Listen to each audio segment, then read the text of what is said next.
오늘 말씀은 고린도전서 16장입니다. 믿음에 굳게 서라 라는 주제로 말씀을 전하겠습니다. 바울은 문제 많았던 고린도 교회를 향해 편지를 마무리하면서 주의 일에 쓰임받았던 일꾼들의 이름을 기록하고 그리고 마지막 당부를 하고 있습니다.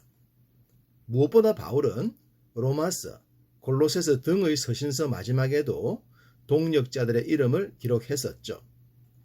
하나님께서 특별한 능력과 사명을 주셔서 놀라운 일들을 감당했지만 그 일들이 자신의 혼자 힘으로 된 것이 아님을 바울은 밝히고 있습니다. 하나님의 나라는 아무리 약한 자라도 주님께서 적합하게 쓰심도 말씀해주고 있죠. 바울이 고린도 교회를 향한 첫 번째 당부는 연보에 대한 것이었습니다. 2절, 매주 첫날에 너희 각 사람이 수입에 따라 모아두어서 내가 갈 때에 연보를 하지 않게 하라. 이 말씀은 자신의 사역에 고린도 교회가 재정적으로 동력을 해달라는 것입니다. 그런데 연보를 바울이 방문했다고 특별히 하지 말고 평상시 주일 모일 때에 드렸던 헌금 가운데 모아진 것을 전달해 달라고 합니다. 오늘날 교회로 말한다면 선교 헌금 같은 것을 말하겠죠. 사실 바울의 사역은 자비량이었지 않습니까? 영어로 텐트 메이커라고 하죠. 천막을 만들어 팔아 남는 돈으로 선교를 했다는 말입니다. 그렇지만 많고 많은 사역을 감당하기엔 전적인 텐트 메이커로는 어려웠을 것입니다. 그래서 동력자들이 필요했고 또 자의에 의해 선교 헌금에 동참한 교회들도 있었던 것입니다. 바울은 복음을 위해 그들의 도움을 감사하게 받았지만 그것이 억지가 되지 않기를 바랐습니다. 그렇기 때문에 내가 갔다고 해서 특별히 헌금을 하지 말고 평상시 자신을 위해 기도해 주면서 헌금해 주면 고맙겠다고 한 것입니다. 우리가 살펴봤듯이 고린도 교회는 다양한 문제를 가졌더랬습니다.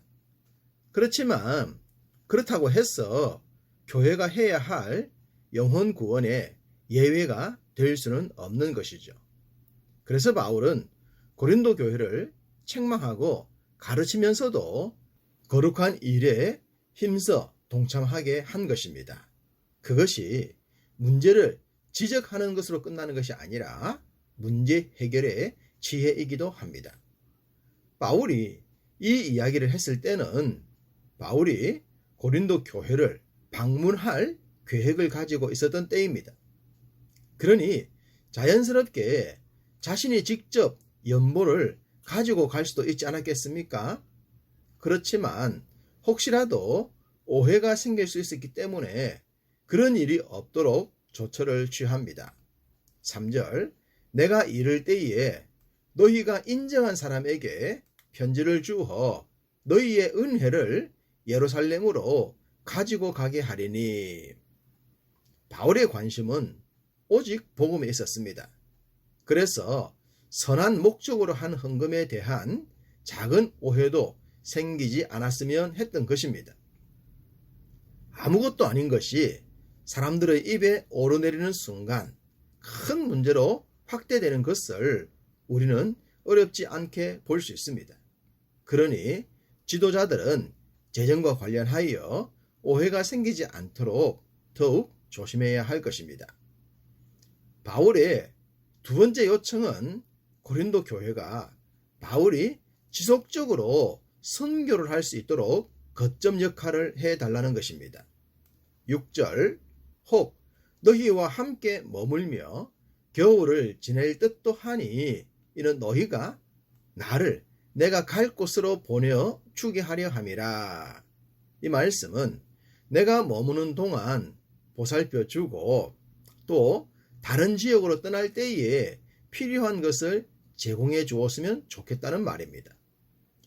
당시 초대교회는 순례 전도자들이 많았는데 이들은 교회 공동체나 가정 공동체가 도와주지 않으면 전도 사역을 하기가 사실상 어려웠습니다.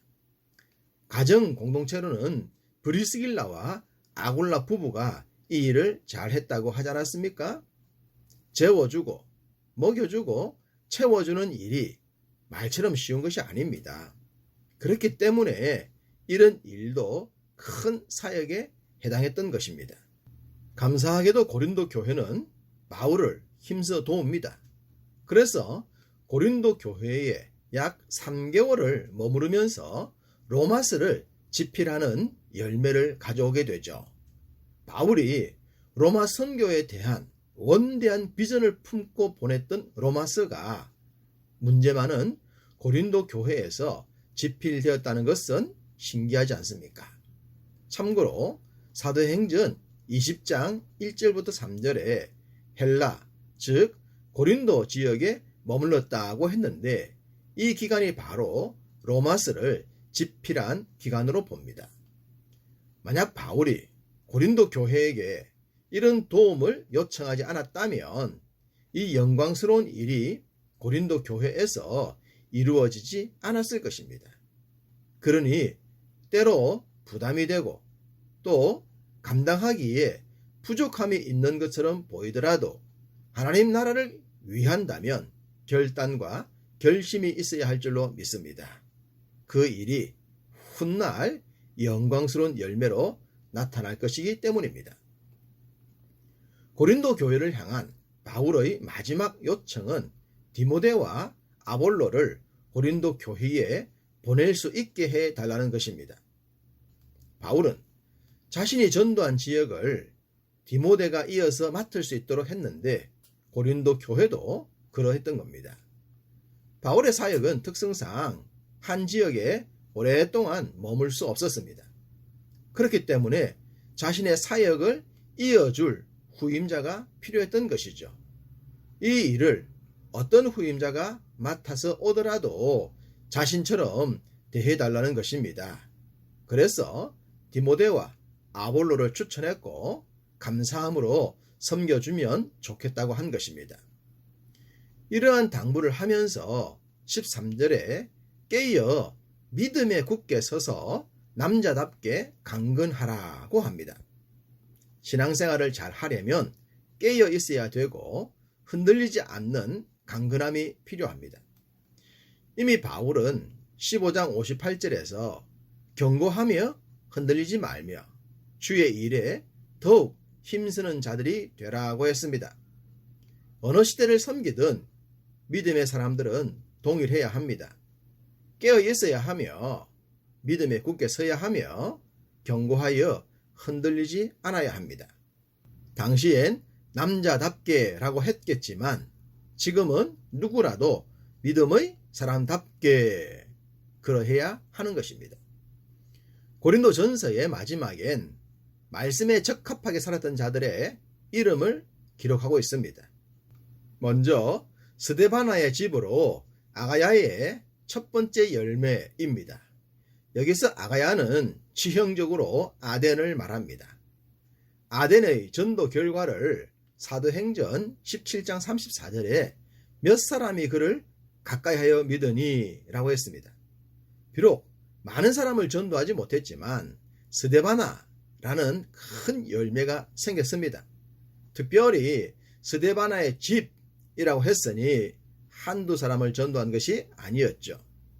또한 이 집은 성도 섬기기를 작정한 가정이었습니다. 정말로 특별한 가정을 전도했던 것입니다. 17절 18절의 부도나도와 아가이고는 나와 너희 마음을 시원케 하였다고 합니다. 주의 사역자들의 마음을 시원케 했던 믿음, 참으로 아름다운 신앙입니다.